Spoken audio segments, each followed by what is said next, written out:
Assalamualaikum warahmatullahi wabarakatuh. Saya Yudi Prayitno, calon guru penggerak Angkatan 7 Kabupaten Bandung. Pada kesempatan kali ini akan melakukan aksi nyata modul 2.3 coaching untuk supervisi akademik. Fasilitator Bapak Hermawan MMPD dan juga Ibu pengajar praktik Ibu Marlina SPD. Pada kesempatan kali ini saya bertindak sebagai supervisor ataupun coach dan juga untuk observer yakni atau coaching Bapak Eman Sulaiman SPDI.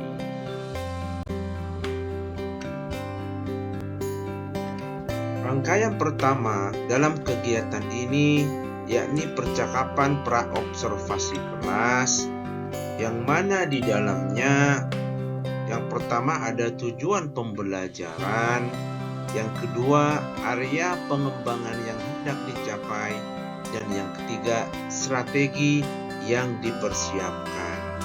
Pertanyaan ini ditujukan untuk menggali observer senantiasa bisa melaksanakan pembelajaran di kelas.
Untuk selanjutnya, kira-kira area pengembangan yang hendak dicapai itu sebelah mana?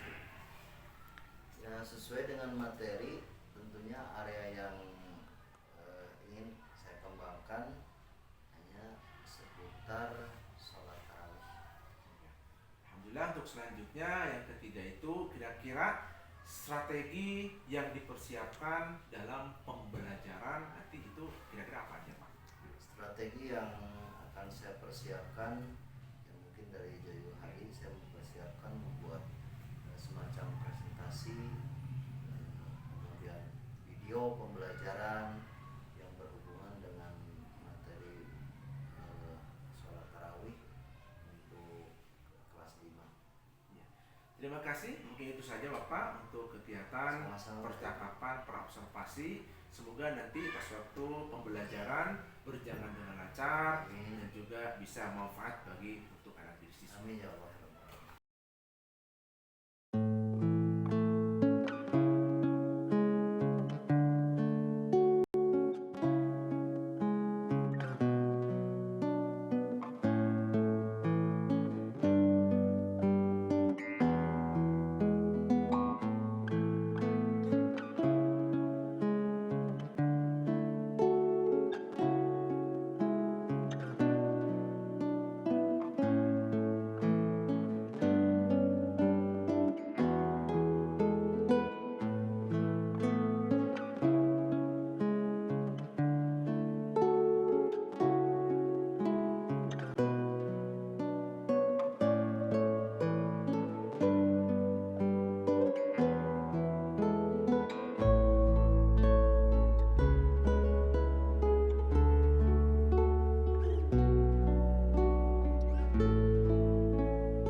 Setelah melaksanakan praobservasi, maka selanjutnya observasi pembelajaran di kelas, yang mana kegiatan ini mengacu terhadap aspek dan strategi pengembangan dan juga catatan pengamatan. Aspek dan strategi pengembangan yang hendak dicapai yang pertama yaitu ada ice breaking, yang kedua menciptakan pembelajaran kreatif, dan yang ketiga pembelajaran berdiferensiasi dan menginteraksikan KSE, yang keempat menumbuhkan murid reflektif. Untuk lebih jelasnya, simaklah video ini. Bismillahirrahmanirrahim. Assalamualaikum warahmatullahi wabarakatuh.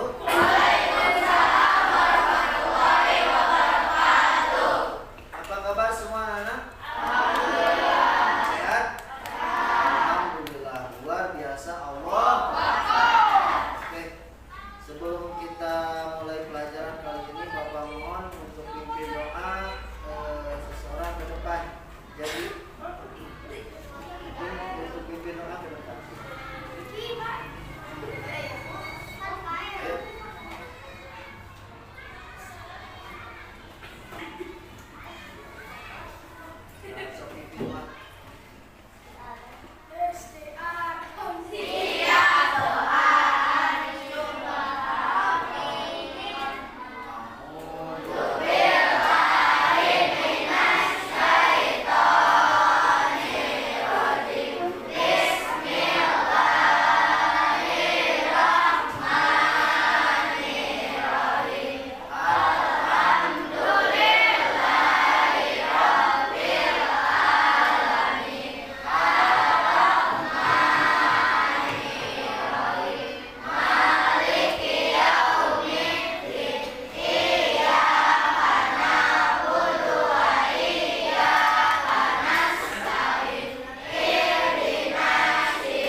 Surah yang kita hafal sekarang surah Al-Ma'un.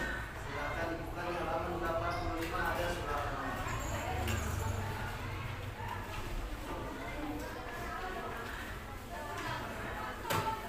Oke, ikuti bacaan Bapak ya. Siap semua?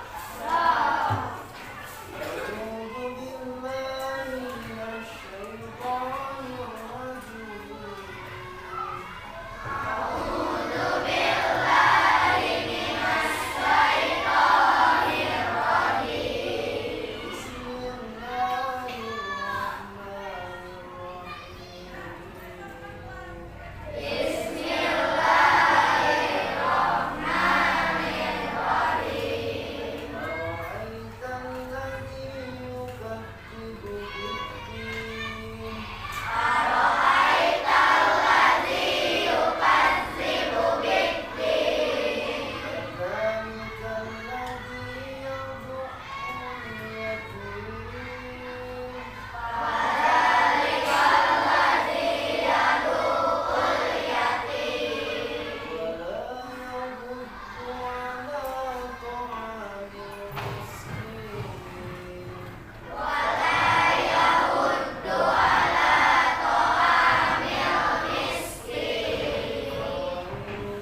namanya sholat tarawih ya. Nah, kemarin kita sudah membahas tentang sikap perilaku terpuji ikhlas ya. Ikhlas. Coba kita ulang kembali pelajaran yang telah lalu ya. Kira-kira ada yang masih ingat apa itu arti dari ikhlas? Ada yang tahu? Ikhlas itu adalah bersih atau tulus hati. Jadi ketika kita mengerjakan segala perbuatan yang baik atau mengerjakan ibadah yang diperintahkan Allah Subhanahu wa taala, harus semata-mata mengharap ridho Allah Subhanahu wa taala. Tidak ingin semata-mata dipuji atau diservis orang lain.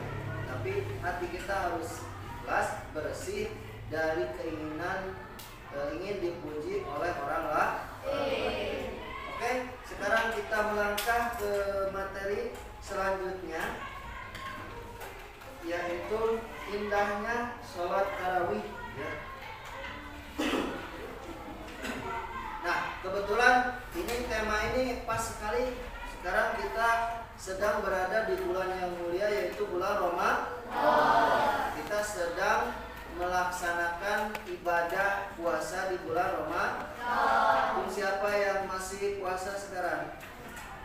Semuanya puasa? Alhamdulillah. Ini bagus sekali karena puasa ini merupakan perintah dari Allah Subhanahu wa taala ya. Ya, wajib hukumnya harus kita laksanakan. Dalam surah Al-Baqarah ayat 183 Allah berfirman, A'udzubillahi minasyaitonirrajim. Bismillahirrahmanirrahim. Ya ayyuhalladzina amanu kutiba alaikumusiyam kama kutiba alal ladzina min qablikum la'allakum tattaqun. Artinya, wahai orang-orang yang beriman, diwajibkan atas kamu berpuasa sebagaimana diwajibkan atas orang-orang terdahulu. Tujuannya apa? Agar kita bertakwa kepada Allah Subhanahu wa taala. Jadi tujuan kita berpuasa di bulan Ramadan itu supaya kita meningkatkan ketakwaan kepada Allah Subhanahu wa taala. Nah, selain puasa di bulan Ramadan, selain ibadah yang wajib puasa ya, Rasulullah SAW juga menganjurkan kepada kita supaya memperbanyak amal ibadah sunnah lainnya. Nah, ini sesuai dengan tema yang akan kita bahas kali ini. Di antaranya ibadah sunnah yang dianjurkan di bulan Ramadan. Ada apa saja coba? Selain itu kan puasa yang wajib. Kalau yang sunnahnya apa saja yang dianjurkan? Sholat tarawih. Kemudian apa lagi? Tadarus Al-Qur'an. Kemudian apa lagi? Bersedekah, qiyamul lail, tahajud kan kalau di bulan Ramadan ada dengan tarawih. Kemudian kalau punya harta lebih atau apapun kita bisa melakukan sedekah ya atau bersedekah.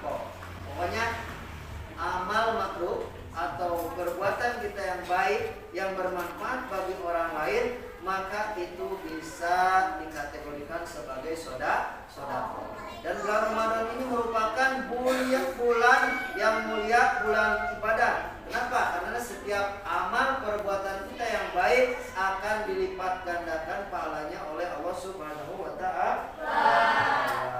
Nah, sebelum Bapak membahas lebih lanjut tentang sholat tarawih ini, Bapak ingin kalian melihat video.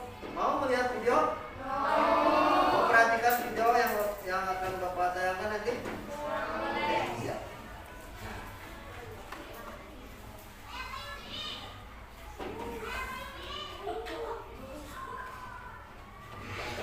Silakan kalian perhatikan depan.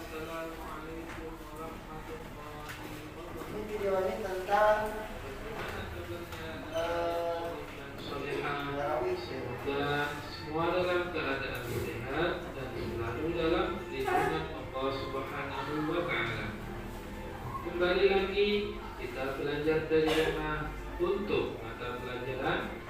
Pendidikan Agama Islam dan Budi Pekerti Sekolah Dasar kelas 5. Bagi kalian yang belum subscribe, silahkan tekan tombol subscribe terlebih dahulu dan silahkan absen dengan cara tulis nama dan asal sekolah kalian di kolom komentar.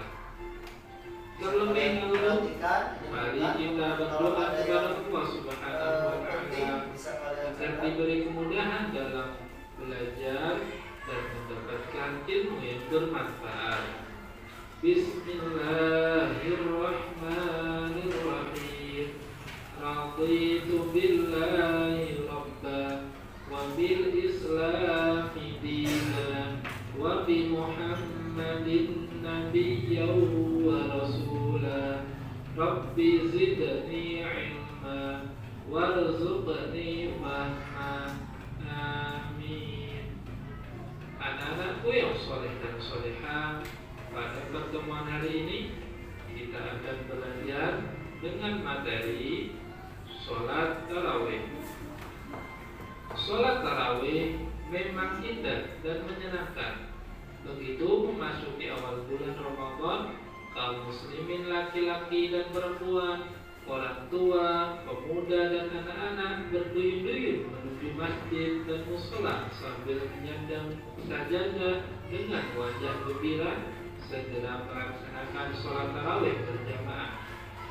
Walaupun sholat tarawih boleh dilaksanakan sendirian, namun kaum muslimin lebih senang melaksanakannya dengan berjamaah. Apabila dilakukan dengan cara berjamaah, manfaatnya tentu lebih baik daripada sendirian. Rasulullah SAW menganjurkan kepada kaum muslimin untuk menghidupkan malam-malam bulan Ramadan dengan memperbanyak qiyamul lail, artinya bangun di malam hari melakukan ibadah seperti sholat sunnah, membaca Al-Quran, berzikir, membaca buku-buku yang bermanfaat, dan pada saat sahur sebaiknya tidak menonton TV. Anak-anakku yang soleh dan solehah, apakah kalian sudah tahu arti dari sholat tarawih?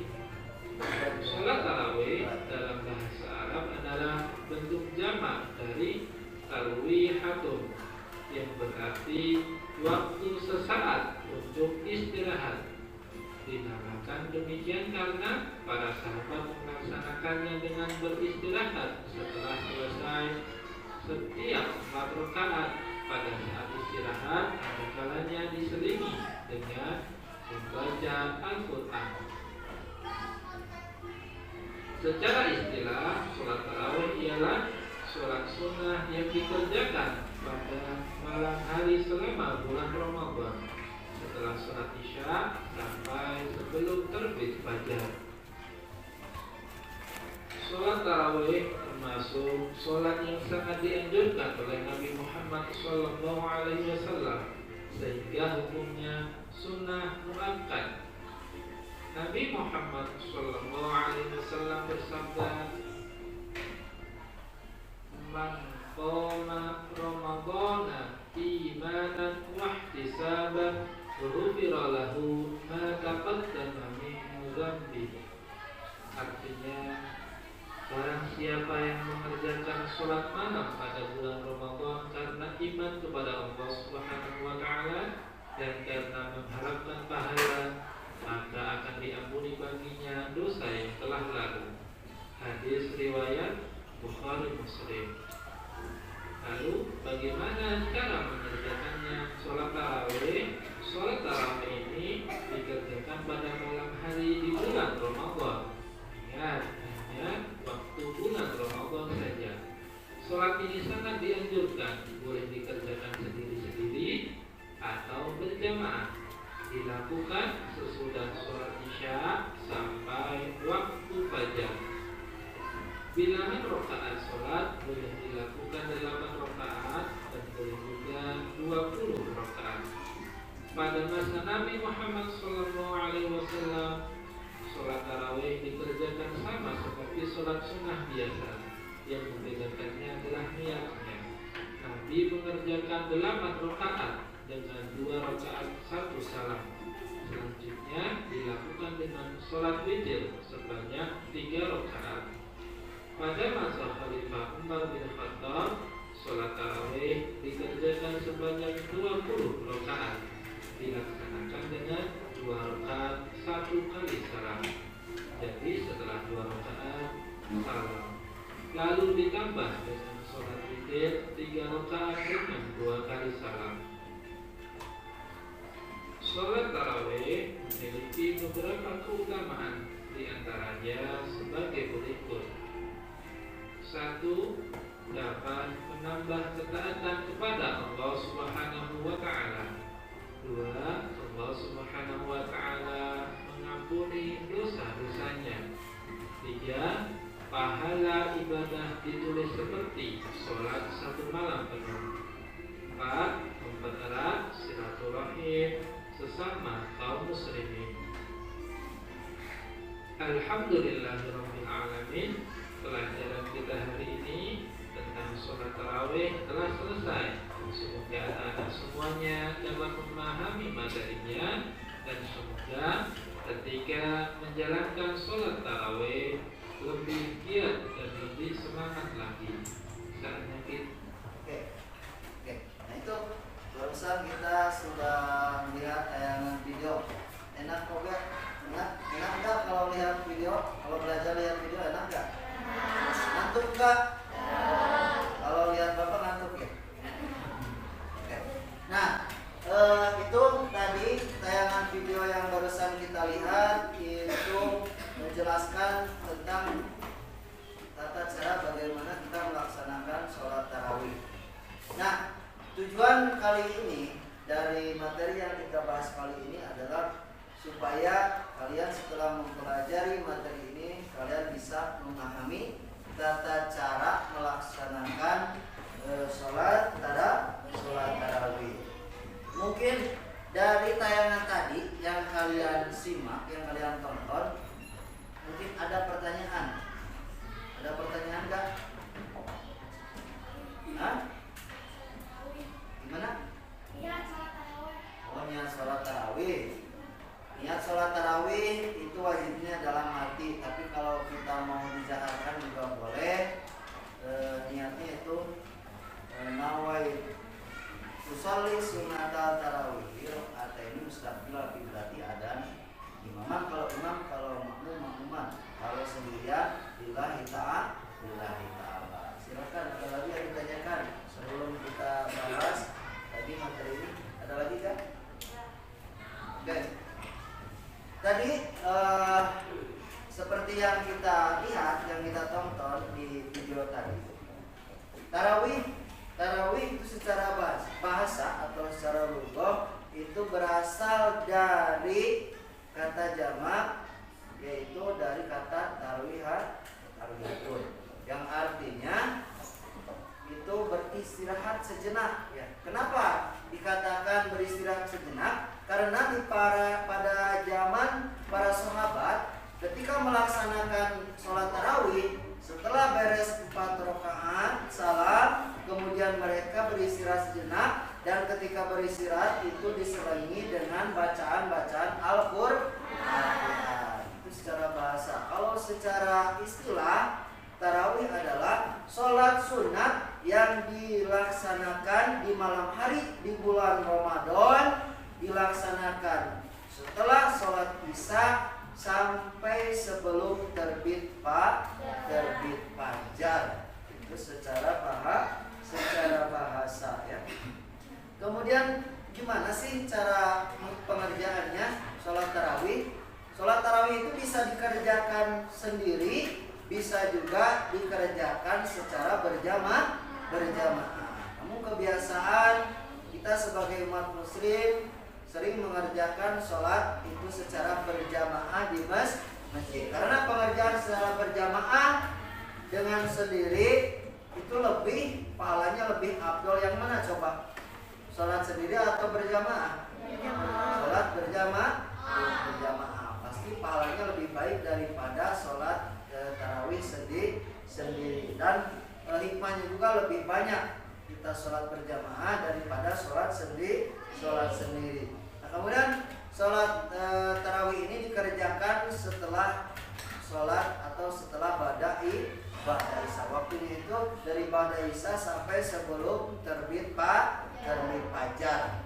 Kadang ada yang mengerjakan sejumlah 8 rakaat, kemudian ditambah witir 3, jadi 11 rakaat. Ada juga yang mengerjakan 20 rakaat. Sholat tarawih ditambah witir 3, jadi berapa? 23 rakaat.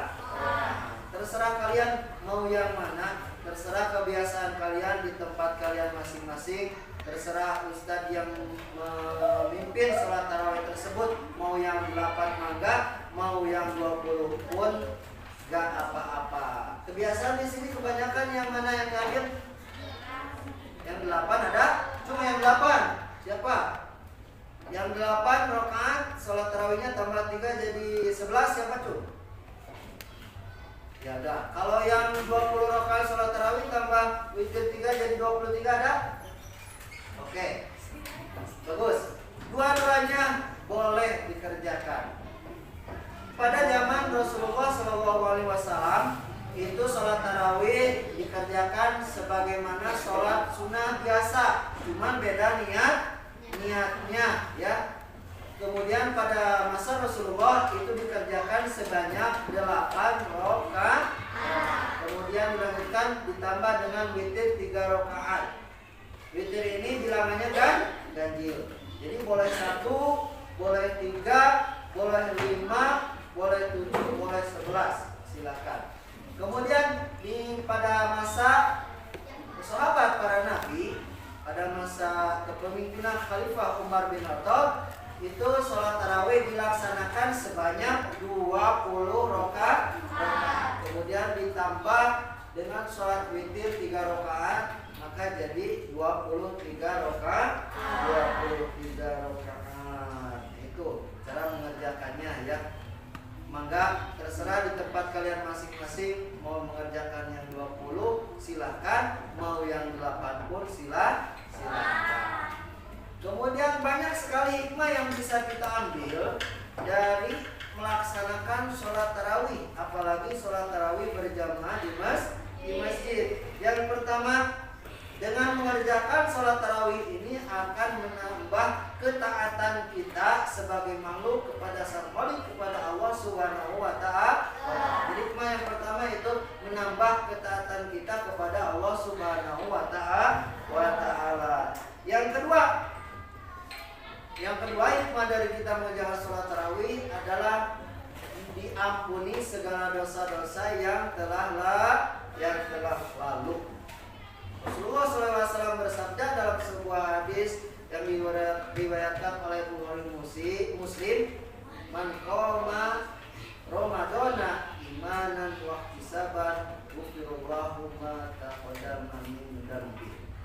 Barang siapa yang mengerjakan sholat tarawih di bulan Ramadan didasari dengan keimanan dan mengharapkan pahala Allah Subhanahu wa Ta'ala, maka akan diampuni dosa-dosanya yang telah lalu.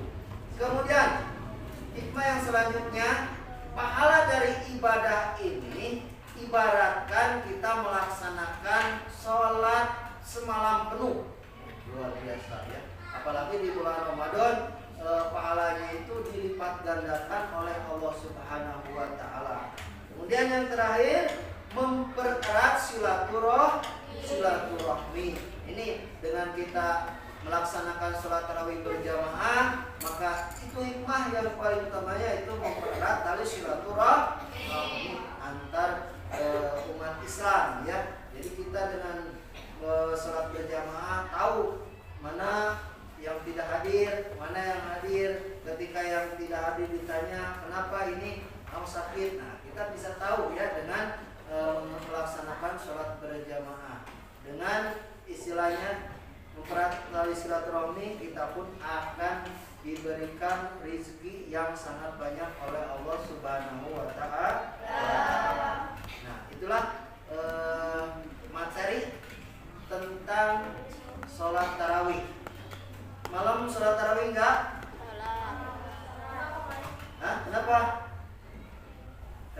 belum sholat tarawihnya? Harus ada alasannya. Ketiduran karena banyak makan, itu buka puasa. Makanya kalau buka puasa itu jangan langsung sekaligusin segala dimasukin ya.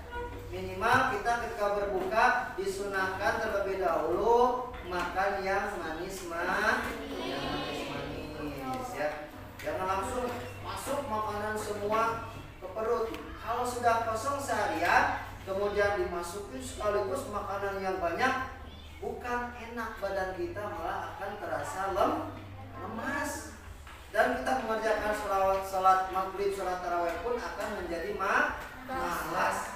Ya, itu. Jadi sedikit-sedikit aja kalau buka ya, jangan langsung sekaligus semua makanannya ada di meja makan dimasukin gitu ya. Oke, dari materi yang Bapak sampaikan, mungkin ada yang tanyakan, silakan. Atau mungkin sudah cukup dipahami? Oke, coba nanti sebelum Bapak kasih latihan, Bapak mau tanya dulu Bapaknya. Coba, ada yang tahu, ada yang sudah mengingat di kepala apa yang tadi disampaikan Bapak juga dari tayangan video tadi. Coba apa yang pengertian dari sholat tarawih? Mau secara bahasa enggak, mau secara istilah juga enggak? Ya, senja apa? Ilmu hikmah. Kan yang Bapak tanyakan adalah pengertian dari sholat tarawih. Ya, ilmu hikmah bukan pengertian dari sholat tarawih. Sholat malam, sholat sunnah yang dikerjakan di malam hari pada bulan Ramadan. Setelah sholat isya sampai sebelum terbit fajar. Ada lagi yang ditanyakan? Cukup dipahami? Oke, kalau cukup dipahami silakan kerjakan latihan.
Setelah melaksanakan observasi pembelajaran di kelas, langkah yang terakhir yakni percakapan pasca observasi. Sampai mana kegiatan ini berhasilnya? Yang pertama, Bagaimana pendapat Bapak setelah melaksanakan pembelajaran ini? Sedangkan yang kedua, apakah proses pembelajaran sudah sesuai dengan direncanakan? Yang ketiga, bagaimana tentang ketercapaian tujuan pembelajaran?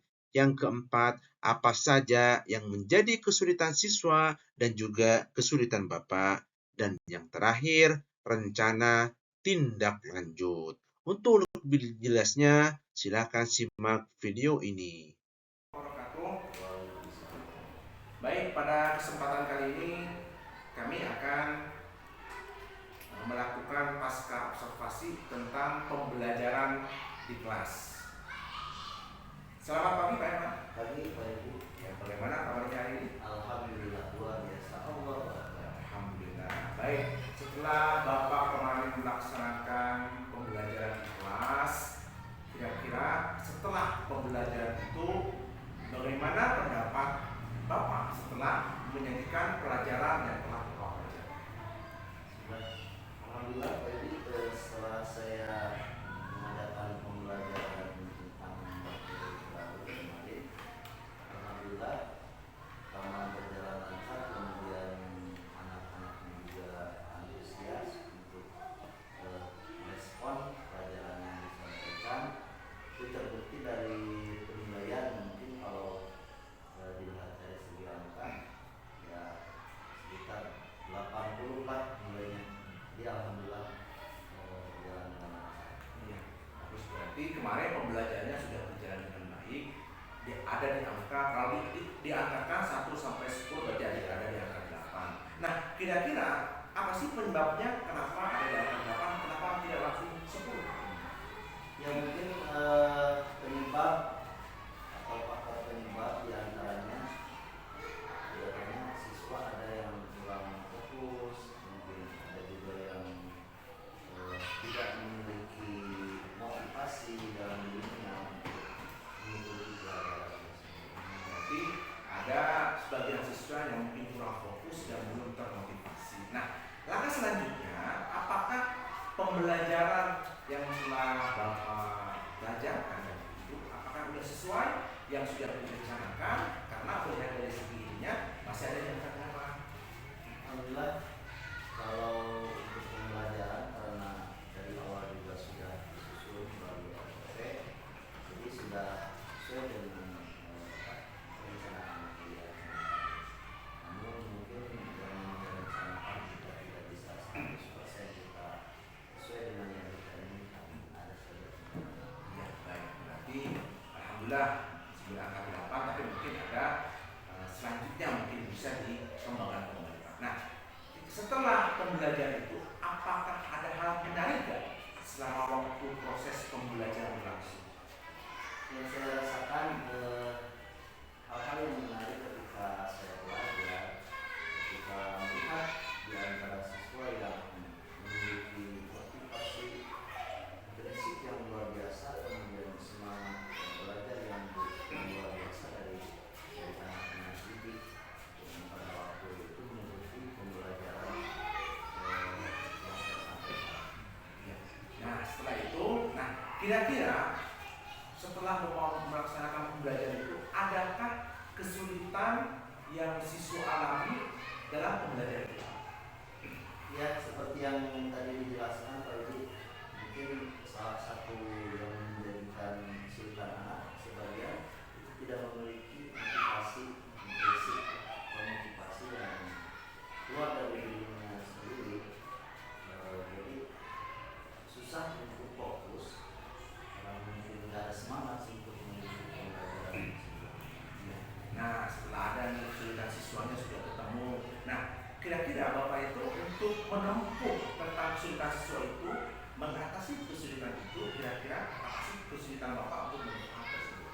Mungkin diantaranya saya sebagai guru berusaha untuk memberikan motivasi ekstrinsik ya, yang pertama. Kemudian saya mencoba mungkin metode-metode pembelajaran yang bisa menarik minat anak untuk belajar.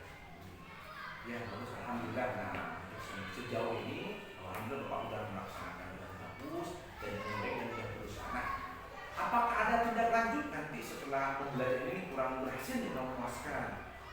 cara untuk tindak lanjut tersebut kira-kira tindak lanjut selanjutnya? Tindak lanjut ke depannya mungkin ya awalnya saya mempersiapkan dulu mungkin dari masih dulu kan dari dulu sebagai pelajar untuk meningkatkan dulu potensi terutama di bidang pelajaran ini. Kemudian saya juga harus mempersiapkan rencana pelajaran yang matang, kemudian harus mencari metode yang tepat untuk pembelajaran tersebut, kemudian mencari cara gimana supaya pembelajaran kita di kelas itu menarik juga kita menonton sehingga menjadikan anak itu menjadi bisa belajar. Selalu mencari mungkin cara-cara yang saya mampu untuk supaya anak tertarik belajar. Ya, siap. Alhamdulillah, jadi dari kesulitan yang tadi sudah ditemukan jalan keluarnya dan tindak lanjutnya. Mungkin Bapak harus sering semangat dan terus mencari informasi-informasi dan juga pembelajaran-pembelajaran yang ada di luar. Terima kasih Pak atas waktunya. Semoga kedepannya kita menjadi guru yang hebat. Amin, amin ya Allah. Terima kasih. Assalamualaikum warahmatullahi wabarakatuh. Waalaikumsalam.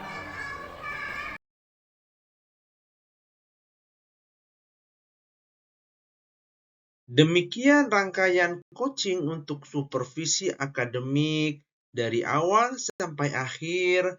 Apabila ada kekurangan, saya mohon maaf yang sebesar-besarnya. Assalamualaikum warahmatullahi wabarakatuh.